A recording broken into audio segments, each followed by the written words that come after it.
guys, welcome back to the channel, and today we're going to be reacting to... These are 5 moments in history when Poland changed the world. In history, when Poland changed the world. You've never seen them before now? I do not recognize them. No, let me see the profile. Vigo's dad. No? No. Oh. Those moments in history where Poland is changing the world. The war in Ukraine and the Polish support for the Ukrainian refugees. Okay. To quote the mayor of Medyka, Marek Iwasieczko, which is one of the primary crossing points for the refugees, he said, "These people have lost everything, and we need to help them, even if that means that we're going to have to learn to live with less." If that doesn't... Yeah, that is nice of Poland, because I think Poland is like, I don't know if they're the only border that people from Ukraine can cross, or if not the only, it's like one of the few that it has to go through Poland. So all the refugees have to cross through Poland, I think. Because what they have Belarus, that's Ukraine, Russia's ally.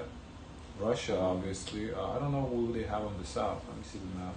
Tell you what you need to know about the mentality of Polish people during this crisis, then I don't even know what to tell you. Did you know that ever since the Russian invasion started, more people have fled into Poland than the whole amount of refugees that came to Europe during the 2015... Okay, they do... Okay, yeah. There is Slovakia, Hungary, Moldova, Romania. Okay, so they do have... Moldova, though, I think they might be like... I don't know if... I ain't gonna say nothing.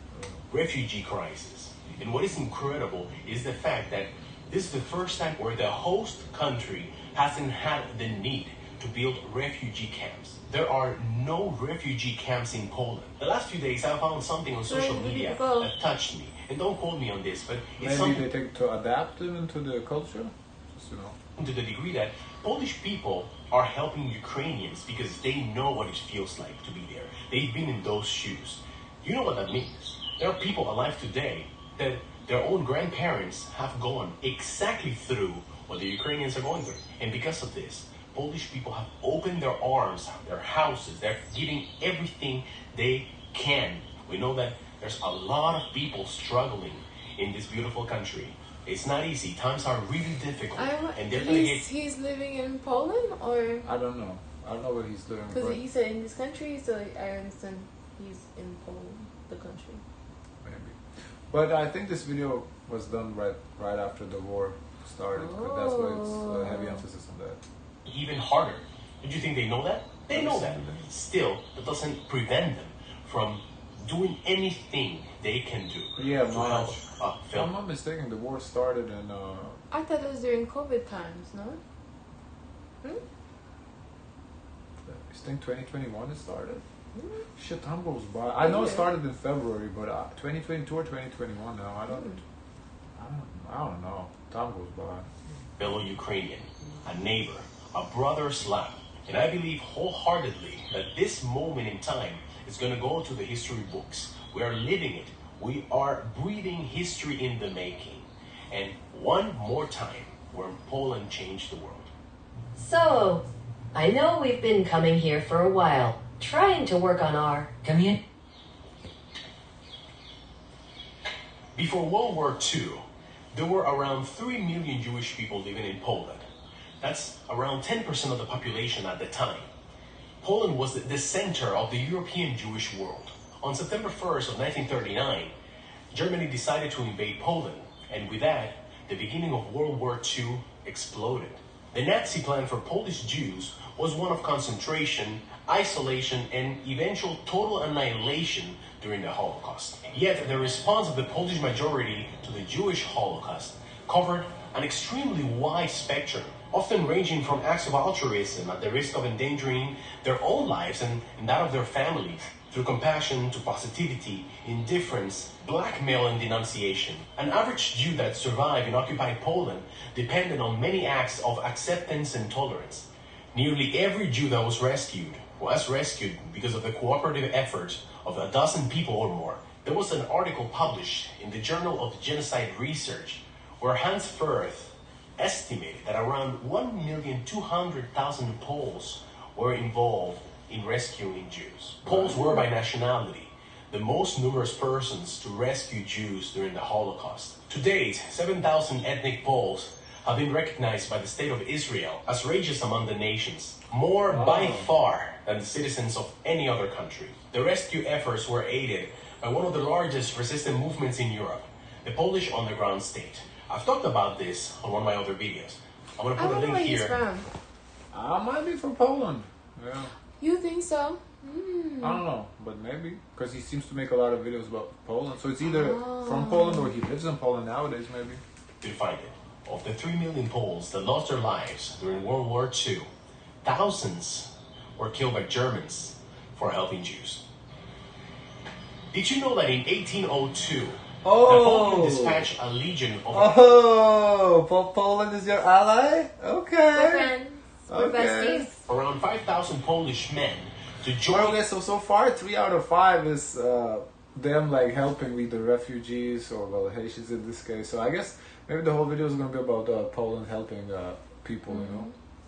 The French forces in Saint-Domingue to help suppress the Haitian slave rebellion. The Poles were hoping to receive French support in restoring Poland's independence from its oppressors, you know, Russia, Austria, who divided the country in the late 18th century. These men were told that those who divided the country... Kovno, Vilna, there was a like separate countries? I don't know about that. Oh no, this is Russian Empire regions, I guess. Oh, okay. In the late 18th century. These men were told that there was a revolt of prisoners in Saint-Domingue. But when they got there and they started being thrown into battle, they soon realized that the French were trying to stop a revolution of African slaves that they were trying to break free from their white masters. Very soon after, the Polish soldiers started admiring their opponents and actually turned on the French army and joined the rebelling Africans. Some of the Polish soldiers who remained on the French side still did not follow the orders properly and refused to murder the captured soldiers. After Haiti gained its independence, Dessalines recognized the Poles and spared them when he ordered the massacre of most French whites. He granted the Poles classification as noir, or black, who constituted the new ruling class, and granted them full Haitian citizenship.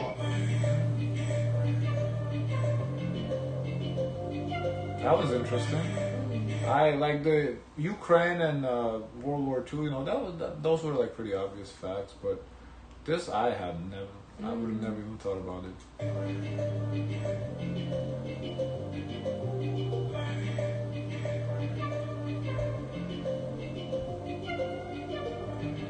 So what are we seeing here?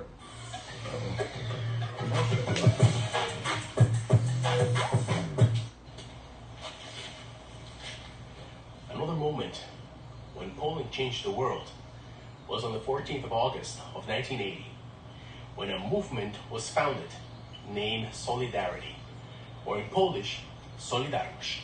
Solidarność was a Polish non-governmental trade union founded by Lech Wałęsa and others.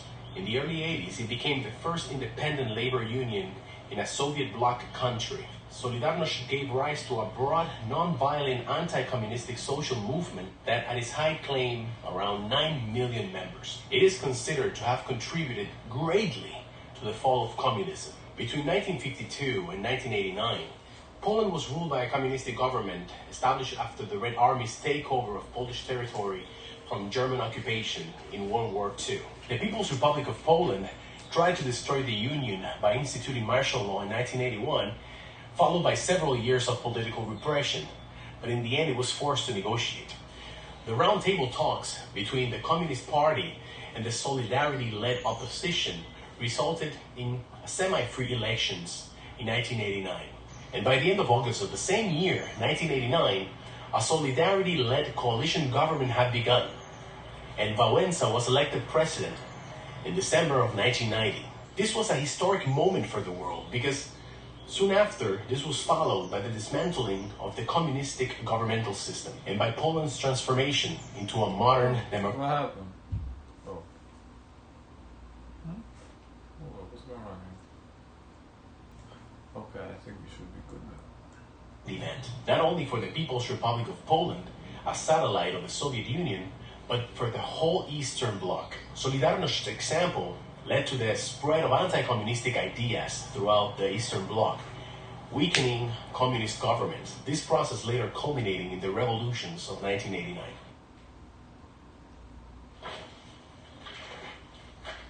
Have you heard about the Polish pilots in the Battle of Britain? No. Let me tell you about it. In June of 1940, during the darkest hours of World War II, France had fallen, bringing around 30,000 Polish military personnel across the Channel, including 8,500 Polish pilots. Having fought the Germans unsuccessfully in Poland and France, Winston Churchill declared the Polish Prime Minister in exile, "We shall conquer together, or we shall die together." And they both agreed to establish two Polish fighting wings, the 302 Poznan Squadron and the 303 Kościuszko Squadron. Despite the Polish pilots' extensive combat experience, the British, just as the French, decided to believe the German propaganda that the Polish Air Force had fallen so quickly because of the ineptitude of its pilots. The language gap gave the Royal Air Force even more skepticism about the newcomers, and they made it a priority to teach them the British tactics. And if you know Polish people, you know that they probably didn't take this too well. The 303 Squadron was carrying out some training maneuvers when the flying officer Ludwik Paszkiewicz spotted a large formation of German bombers and fighters. Paszkiewicz broke formation and charted at a Messerschmitt ME-110, and between him and another Hurricane pilot, brought down the plane. In just 42 days, the 303 Squadron brought down 126 German planes, becoming the most successful fighting squadron in the Battle of Britain. Overall, the squadron scored nearly 3 times the number of kills of the average British fighter squadron, with 1/3 the casualty rate. During some of the most desperate points in the battle, the Royal Air Force only had around 350 pilots to scrabble, of which 100 were Poles. Boom! That's all, guys. That's Okay, that was interesting. A lot of information that we didn't know from before. That was pretty cool. That's really nice what he does with his channel. I wonder of the rest of his content, what else he covers. Oh, he has these are 7 Polish stereotypes that I think are bullshit. Okay. Okay.